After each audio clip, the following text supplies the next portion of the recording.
Hey guys, Andy here. So Android 10 got released yesterday. That's September the 3rd. I guess it won't be yesterday if you're watching this in the future. But I thought I'd go through a quick rundown of the features that it brings to, at the moment, just the Pixel devices. Well, I say at the moment, there were 8 or 9 devices in the beta testing. So they might get the official release pretty quickly. We'll have to wait and see. So I think the big one is there's no more dessert names. I'm going to miss them a little bit. I do quite like them. I think they started as just code names for the versions of Android. And from what I've heard, actually that will carry on. There will be code names still, but this is now Android 10. The next one will be Android 11. And I do actually get the reasoning. They're basically, well, one of the reasonings is that it's just not a global thing to call something a certain dessert, which might only be a dessert in a certain part of the world, doesn't work in other parts of the world. And I get that, like when people were saying, Americans were saying, well, Q could be Quick, Android Quick, because I think that's Nesquik, but it's called Quick. I'm not sure.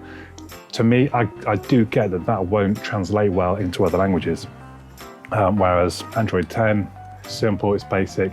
It's not as much fun, which is a bit of a shame, but I do get it. So the big differences you're going to notice, the first one will be gestures.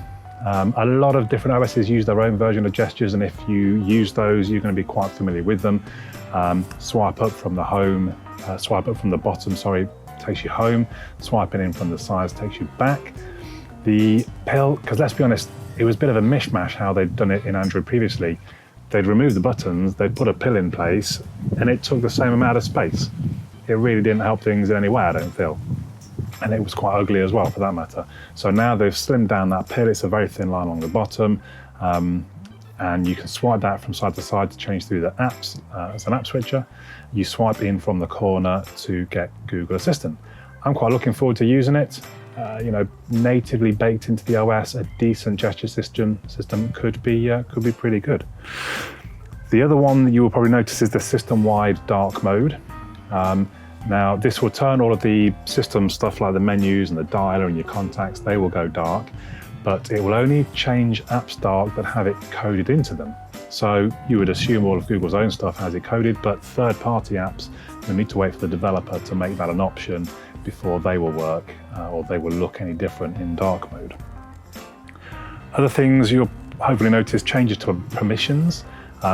There's now a whole privacy menu in the settings is one thing, so Google clearly taking permissions very seriously. But also if something, you know, if an app asks for location, you can either say, yeah, have it always, fine, not a problem. You can say, have it just when this app is open, or you can deny it. And I really like that second option. So something like Facebook, I don't mind Facebook knowing where I am, but only really when I've got Facebook open. I don't really want it tracking everywhere I go when it's just in the background. Which is another thing that Google are cracking down on, is apps doing stuff in the background. And as a bit of a developer myself now, I have to say it can be quite a pain. It stops all kind of things working in some of my apps where I am trying to track locations. Part of the app was you sign up your mates into a group and you could track each other it was a ride out app. And when they changed the app permissions, I don't know if it was last year or the year before, it broke everything. You have to go through. I mean, you still can do it, but it just makes it a bit harder work for the developers, which I guess if it's for people's privacy, then it's worthwhile. Other things you might not sort of know about or care about or whatever, Project Mainline is the latest that Google is doing to try and help third parties, well not third parties, SEO, the other sellers, Samsung, LG, Sony, help them update quicker. Project Mainline means that certain parts of the OS can be updated individually. This should mean that security updates can come out a lot quicker and easier because you can update just that particular thing rather than having to do a whole system-wide update. Other little bits that you might not notice as well, native support for foldable phones. They're coming out obviously at some point in the near future. That's now supported directly through Android natively. There's a new share menu, hopefully makes it a bit quicker and easier to share things. And there should be more theming options. That's it really for me. There might be other bits and pieces. You can probably find other videos where there's much more detail in it. I just thought I'd give you a quick overview.